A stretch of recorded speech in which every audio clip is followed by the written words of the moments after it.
네, 우리 지난 시간에 이어서 성령으로 살면 성령으로 행할지니 우리 두 번째 시간 말씀을 나누고자 합니다. 저번 주에 조금 요약하면 성령으로 산다, 살면 이게 무슨 뜻이라 그랬죠? 내가 성령으로 생명을 얻었으면, 성령으로 다시 살았으면, 이런 말씀이에요. 그러니까 여러분, 오늘 저와 여러분들은 성령님을 통해서 거듭난, 다시 살아난 새 생명을 얻은 하나님의 백성들인 줄로 믿습니다. 그러면 새로운 생명을 얻은 저와 여러분들은 이전과는 다른 삶을 살아야 됩니다. 우리 그러지 않습니까? 정말 죽었다가 살아난, 죽을 뻔한 살아난 사람들 뭐라 그래요? 아이고, 생명 다시 얻었어. 새 생명 얻었어. 두 번째 인생이야. 그죠? 저와 여러분들은 무슨 인생이에요? 두 번째 인생입니다. 옛날에 죄악된 삶을 살고 세상적인 삶을 살았는데 두 번째 삶도 똑같이 살면 안 되잖아요. 그죠? 성령으로 새 생명을 얻었으면 이제는 뭐 해라? 성령으로 행해라. 성령을 따라 살아라. 이렇게 우리에게 말씀해 주고 있는 것입니다. 여러분, 성령으로 행하라는 건 무슨 말씀이라고요? 정령님 안에서 하나님과 발 맞추어 걸으라는 거예요. 우리 운동장에서 운동회 할 때 부모와 아이가 발을 묶어놓고 걷지 않습니까? 그럴 때 어떻게 해야 돼요? 자녀는 부모의 발에 맞춰서 함께 맞춰서 걸어야 걸어갈 수 있는 것이지, 자기 마음대로 급하다고 가게 되면 넘어지고 쓰러질 수밖에 없는 것입니다. 여러분, 예수 믿고 신앙생활을 하면서 하나님과 동행하는 삶을 살아가기를 소망합니다. 근데 여러분, 하나님과 동행하려면 어떻게 해야 돼요? 하나님과 발 맞추어 걸어야 동행이 되는 거예요. 그게 바로 성령으로 행하는 것입니다. 여러분, 하나님과 동행하기를 원하면서 하나님과 발 맞추어 걷지 않는다면 우리가 어떻게 하나님과 동행하는 삶을 살아갈 수 있겠습니까? 그러니까 성경에 하나님과 동행했던 많은 사람들은 하나님과 발 맞추어서, 뜻을 맞추어서, 생각을 맞추어서, 삶을 맞추어 걸었던 사람들이 하나님과 동행했던 사람들이라고 볼 수 있는 것입니다. 어떤 집사님의 이야기입니다. 그분은 직장에서 오랫동안 함께 일하던 동료에게 큰 상처를 받았습니다.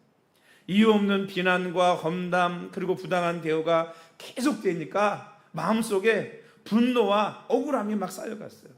그날도 퇴근길에 차 안에서 하나님 앞에 울부짖었습니다. 하나님, 저 사람을 도저히 용서할 수가 없습니다. 제 마음이 너무 아픕니다.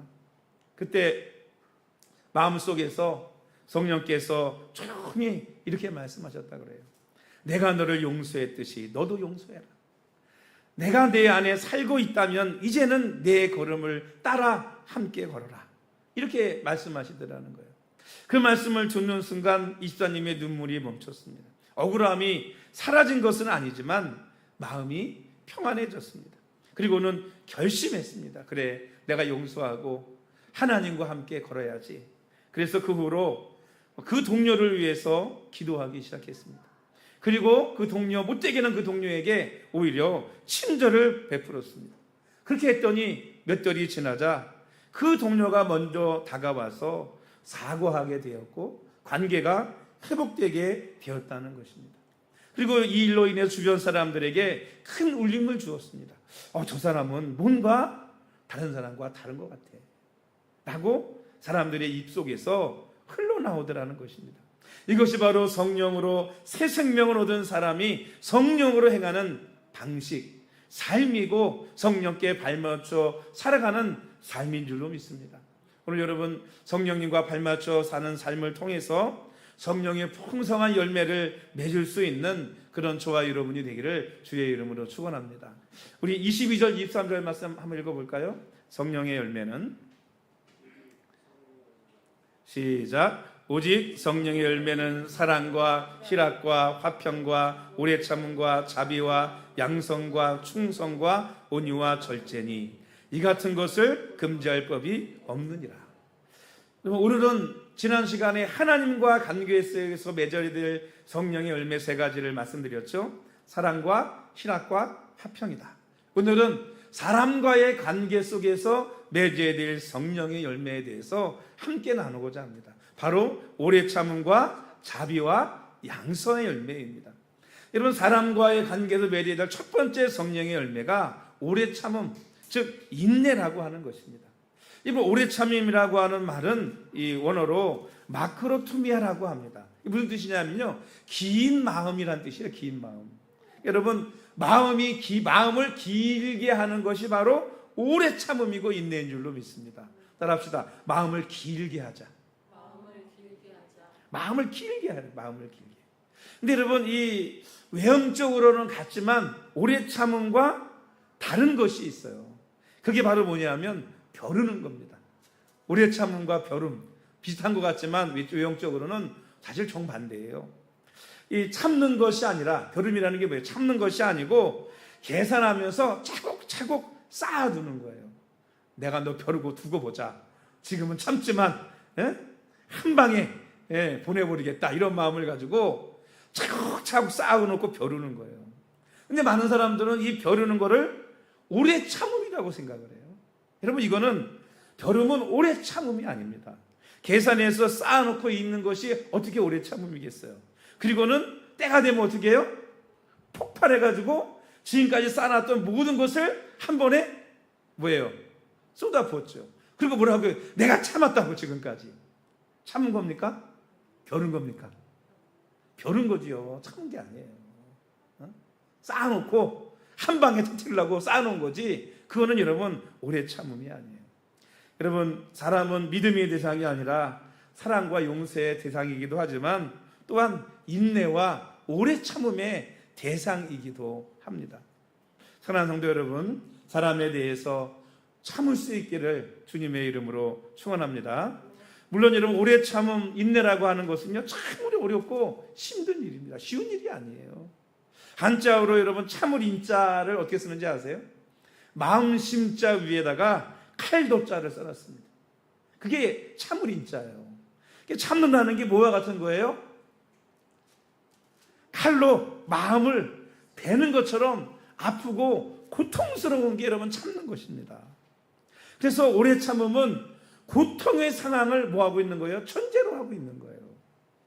변하지 않는 사람에 대해서 오래 참는 것 뭐가 따릅니까? 고통이 따르는 거죠. 힘들고 어려운 환경을 참고 견디는 것, 여러분 고통이 따르는 것입니다. 그런데 여러분, 인내, 오래 참음의 반대말이 뭔지 아세요? 이 다급함, 이게 반대말 같은데 여러분, 이 오래 참음의 반대말은 원망입니다. 원망.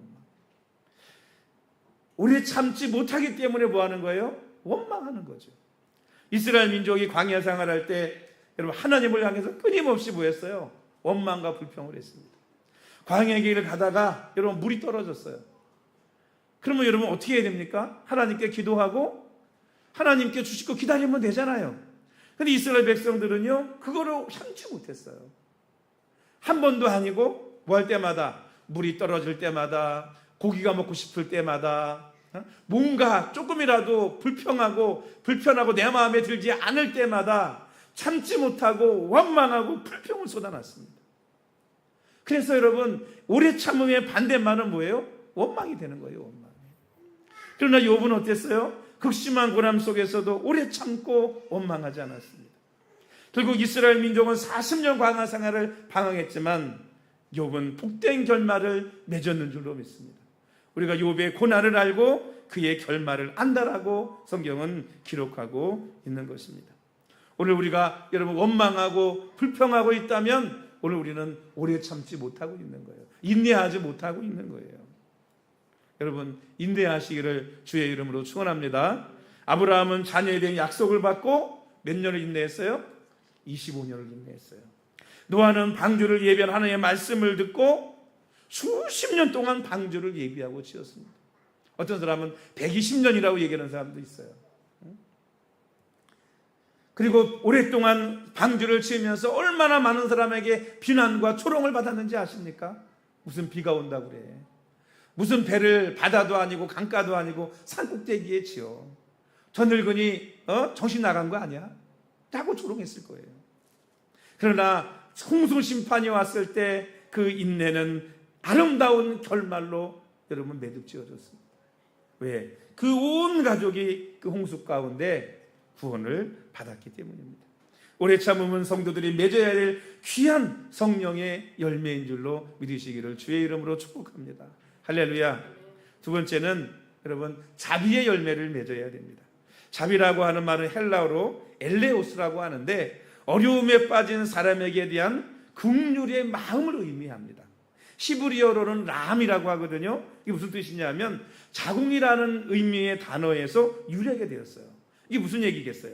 어머니가 자녀를 품는 그 애정과 사랑으로 다른 사람을 그렇게 사랑하고 애정으로 품는 것을 무엇이다? 자비다 라고 이야기한 것입니다. 호세아 6장 6절에 나는 자비를 원하고 제사를 원하지 아니하노라 말씀하셨어요. 누가복음 6장 36절에는 너희 아버지의 자비로우심과 같이 너희도 자비로운 자가 되라고 말씀하셨습니다. 하나님은 오늘 우리가 무자비한 자가 아니라 자비로운 자가 되기를 원하십니다. 하나님은 우리가 행하는 그 자비의 제사를 기쁘게 받으신다고 우리에게 말씀하고 있는 것입니다. 그럼 여러분 자비라는 게 결국 무엇일까요? 프랑스의 황제 나폴레옹이 길을 지나갈 때 한 소녀가 달려와서 이 황제 앞에 무릎을 꿇었습니다. 그러면서 울먹이면서 탄호를 하고 부르짖었습니다. 폐하, 제 아버지를 용서해 주소서. 나폴레옹이 무슨 사연이 있느냐고 물었습니다. 소녀가 대답하기를 자신의 아버지가 사형 선고를 받았다라고 대답을 했습니다. 그래서 나폴레옹이 단호하게 대답했어요. 법을 어겼으니 어쩔 수가 없구나. 그는 죽어야 된다. 이렇게 말하는 거예요. 그래서 소녀가 흐느끼면서 호소했습니다. 뭐라고 호소했을까요? 잘 알고 있습니다. 그러나 저는 정의를 요구하는 것이 아니라 자비를 원하는 것입니다. 라고 울부짖었습니다. 한참 침묵을 지키던 나폴레옹이 이렇게 말했습니다. 내 말대로 내 아버지를 용서하니 돌아가거라. 나폴레옹 황제는 그 소녀의 아버지를 용서해 주는 것입니다. 여러분, 공의와 자비가 오늘 이 이야기 가운데 있습니다. 공의는 뭐예요? 죄 지은 대로 잘못한 대로 벌 받는 게 공의입니다. 그러나 자비는 여러분 심판을 뛰어넘습니다. 그 공의를 뛰어넘어요. 왜? 사랑이고 용서이기 때문이죠. 사랑이고 용서이기 때문이에요. 자비를 베풀었기 때문에 죽을 영혼이 뭐 하는 거예요? 죽지 않고 살 수 있는 것입니다. 우리도 죽을 수밖에 없는 죄인입니다. 사형자에 해당합니다. 그러나 하나님께서 우리에게 뭘 베풀어 주셨어요? 자비를 베풀어 주셨습니다. 그래서 오늘 저와 모든 성도님들이 하나님의 자비로 은혜 받고 구원받아 하나님의 자녀로 살아가고 있는 것인 줄로 믿습니다. 할렐루야. 하나님의 그 자비하심이 우리를 죄에서 구원하며 오늘 우리의 삶을 살아갈 수 있게 해준 것처럼 우리 역시 그 아버지께서 우리에게 자비를 베풀어 주신 것처럼 우리도 다른 사람에게 자비의 열매를 맺기를 하나님께서는 원하시는 것입니다. 여러분, 그저 사람들을 바라보면서 공의로 판단하지만 마십시오. 물론 여러분 잘못했을 거예요. 그러니까 잘못을 지적당하겠죠. 그러나 잘못한 것을 지적하기 전에 먼저 뭐가 있어야 돼요? 그 심판을 이기는 자비로운 마음이 저와 여러분들에게 있어야 될 줄로 믿습니다. 여러분, 잘못한 거 지적하는 건 쉬워요. 그런데 그 잘못을 덮어주고 사랑해주는 것은 쉬운 게 아닙니다. 오늘 여러분, 저와 여러분들이 자비의 열매를 통해서 다른 사람들의 잘못을 정지하고 지적하고 심판하기보다 자비로 그 사람들을 대할 수 있는 우리 모든 성도들이 되시기를 주님의 이름으로 축원합니다. 세 번째 맺을 열매가 뭐냐면 양선의 열매입니다. 양선은 아가도시네라고 하는데 아름다운 행동, 착한 행위 또는 구제라고 하는 의미도 가지고 있습니다. 여러분, 앞에서 두 번째 열매인 자비와 세 번째 열매인 양선의 차이점이 뭘까요? 자비는 내 마음속에서 품어야 되고 맺어야 되는 열매라면 양선은 그 내 마음에 있는 자비의 마음을 삶 속으로 옮겨서 실천하는 것을 양선이라고 하는 것입니다. 그래서 자비는 어려운 불쌍한 이웃을 보고 마음이 아파하는 것이고 양선은 그 이웃을 위해서 행동으로 돕는 행위를 양선이라고 하는 겁니다. 여러분, 에베소 2장 10절에 우리는 그가 만드신 바라 그리스도 예수 안에서 선한 일을 위하여 지으심을 받은 자니 그랬어요. 여러분, 하나님께서는 오늘 우리를 양선, 선한 일을 위해서 지으셨는 줄로 믿으시기를 주의 이름으로 축원합니다. 그러니까 우리가 행할 일은 악한 일이 아니에요. 어떤 일이에요? 착한 일, 선한 일을 행하는 성도들이 되어야 될 줄로 믿습니다. 또 이 선한 일은요, 빛의 열매이기도 합니다. 그래서 에베소 5장 9절에 빛의 열매는 모든 착함과 의로움과 진실함에 있느니라 그랬습니다. 착함은 성령의 열매인 동시에 뭐예요? 빛의 열매이기도 합니다. 왜냐하면 그들의 그 착한 삶이, 선한 행동이 많은 사람들에게 뭐예요? 알려지고 비춰지기 때문이죠. 그래서 마태복음 5장에 예수님께서 이렇게 말씀하신 거예요. 이같이 너희 빛이 사람 앞에 비치게 하여 그들로 너희 착한 행실을 보고 하늘에 계신 너희 아버지께 영광을 돌리게 하라. 여러분, 착한 행위를 통해서 많은 사람들에게 주님을 증거할 수 있는 저와 여러분이 되기를 축원합니다. 물론 여러분, 그렇게 하며 산다는 것도 쉬워요, 안 쉬워요? 안 쉽지요. 왜? 세상 사람들은 우리를 악하게 대하잖아요. 그러나 로마서 12장 21절에 뭐라고 말씀하셨습니까? 악에게 지지 말고 선으로 악을 이겨라 라고 이렇게 말씀하셨는 줄로 믿습니다.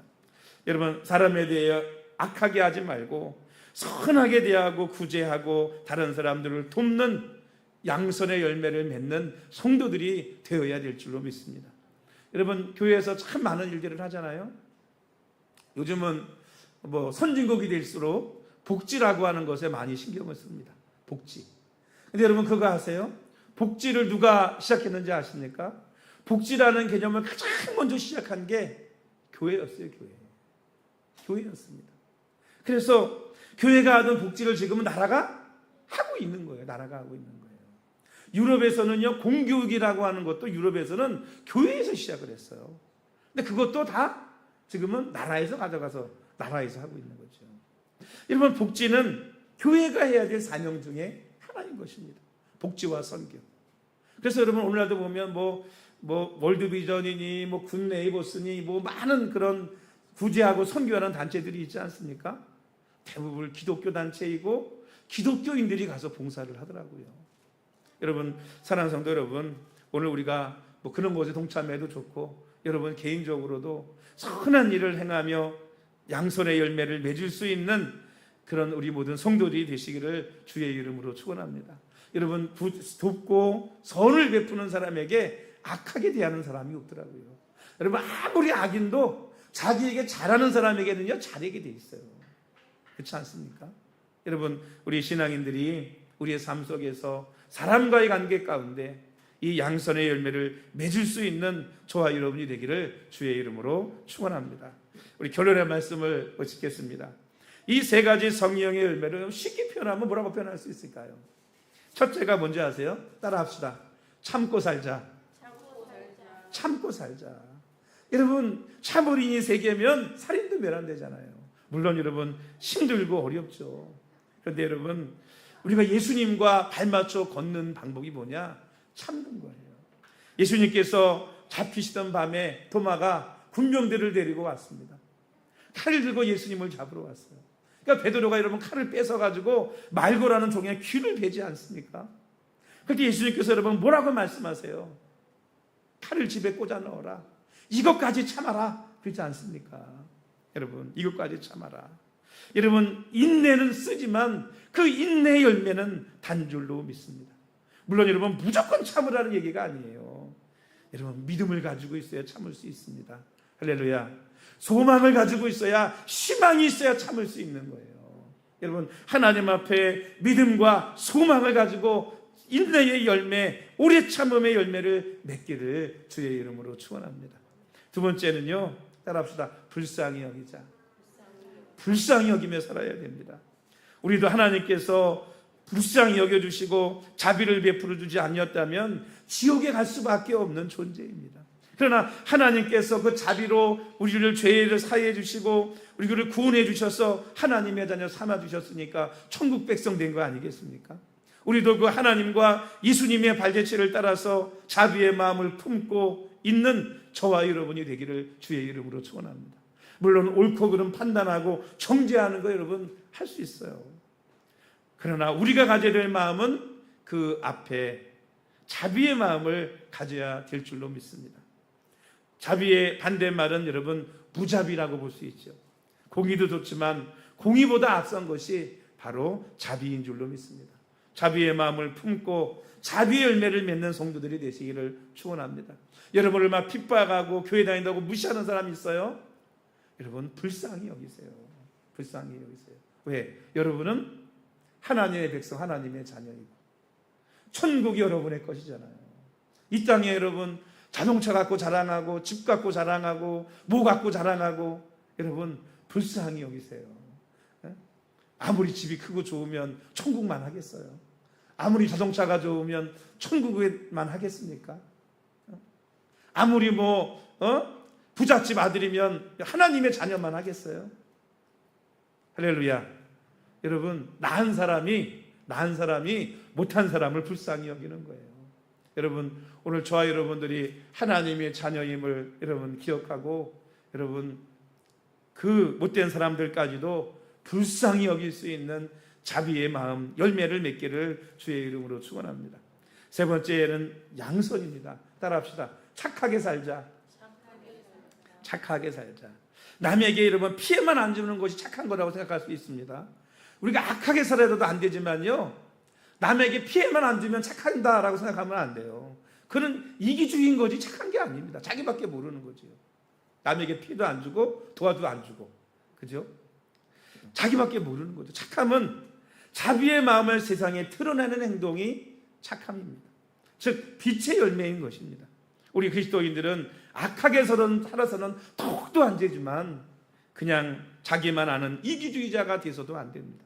돕고 베풀고 착한 일을 하며 살아가는 성도들이 될 때 양선의 열매를 맺을 수 있는 줄로 믿습니다. 또 여러분 도울 때 그렇더라고요. 도움 받을 때도, 내가 어려울 때 도움 받을 때도 기쁘고 감사하지만 내가 누군가를 도울 수 있을 때 여러분 그 기쁨이 더 커요. 우리 교회도 2명의 아이들을 이렇게 도와주고 있지 않습니까? 몽골하고 에티오피아하고 가끔 이렇게 편지도 오고요, 아이들 사진을 보내요. 아이들 사진 보면은요 뿌듯함이 생깁니다. 그동안 그래도 이렇게 열심히 후원했더니 얘가 1년 동안 이만큼 컸네, 이만큼 자랐네. 이 아이가 막 꿈을 가지고 있는데 너무 멋진 꿈을 가지고 있는 거예요. 난 이런 의사가 돼가지고 사람들을 돕고 싶어요. 이런 꿈을 가지고 있는 거예요. 그런 모습 볼 때 어때요? 내 자식 키우는 것 같잖아요. 여러분 착하게 사는 것이 어리석게 보일지 모르지만 여러분 착하게 사는 것이 하나님과 동행하는 삶이고 하나님이 기뻐하는 삶인 줄로 믿습니다. 우리 귀한 말씀을 통해서 사람과의 관계 가운데서 오래 참음의 열매, 자비의 열매, 양선의 열매를 맺는 우리 새길교회 모든 성도들이 되시기를 주님의 이름으로 축복합니다. 우리 기도하십니다.